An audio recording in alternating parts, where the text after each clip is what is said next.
Ladies and gentlemen, we are back in the den of vipers at the Rescue the Republic rally. I'm here with this titan of truth. Damn, you're tall, sir. Yeah. Normally I wouldn't stand next to somebody of this height, but I'm making an exception today because, my opinion, this is the MVP of the year. First question, how much of our political, cultural makeup is based on sexual blackmail?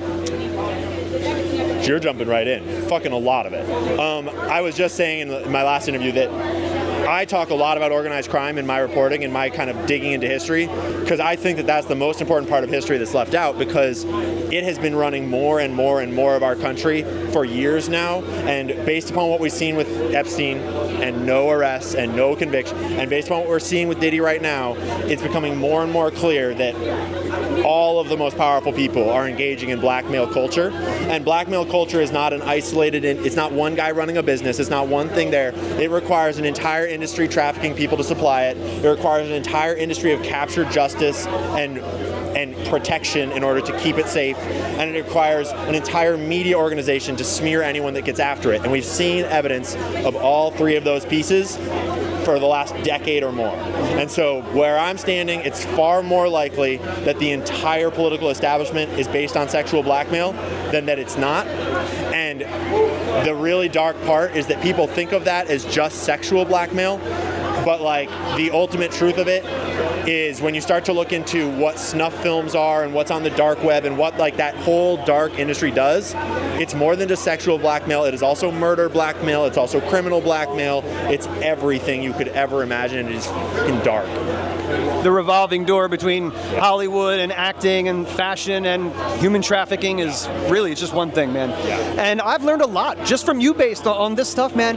You've done such great stuff in such a short amount of time. We just listened to your podcast with Clint Russell on the way up here. It sounded like you were on maybe like your libertarian journey from left maybe to over to republicanism when they start telling truth. But you mentioned in that interview that you were exploring economics and the monetary system, and that's kind of what led you down that path. And I would say that all freedom is economic freedom. All these people would much rather control the money supply than make laws for you. So how's your track towards libertarianism coming?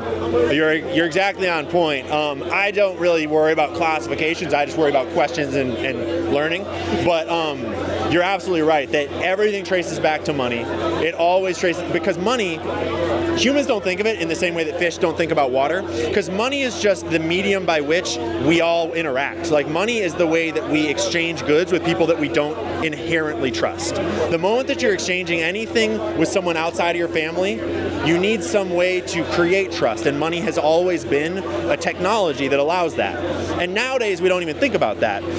But nowadays at the same time, powerful people have known for generations that if you control that money supply, you're controlling the very basis of human interaction, of human cooperation. And so when you have a corrupt institution controlling the method of communication and cooperation that creates all of human endeavors, suddenly all of human endeavors are corruptible at the most base layer.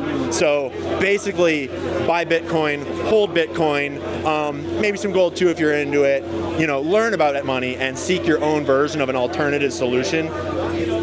Fuck the Fed. Boom, fuck the Fed. That's why they hate Bitcoin. No intermediary, none necessary. My last question, man, because I know that you're super busy, but I loved your reporting on Comcast Universal and how this appears to be pretty much just another deep state operation. How many of our Fortune 500s are under deep state control, and why do libertarians need to look more closely at corporations, not just my private business, bro? Absolutely.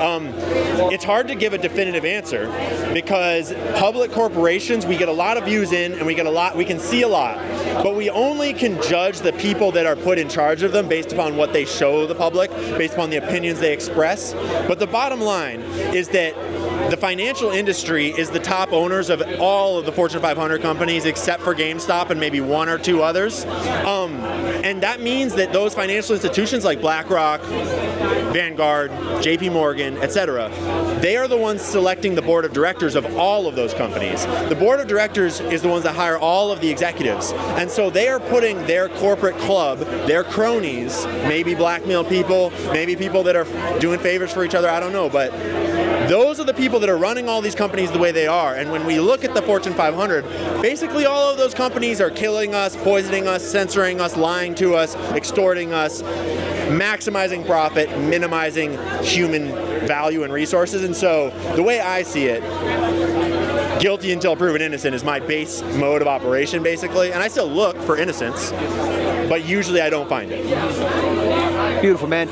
Congratulations on all the success, man. You totally deserve it. And thanks for being here, and keep up the great work. Totally. Thanks, man. I appreciate it. Thank you. I'll make questionable decisions.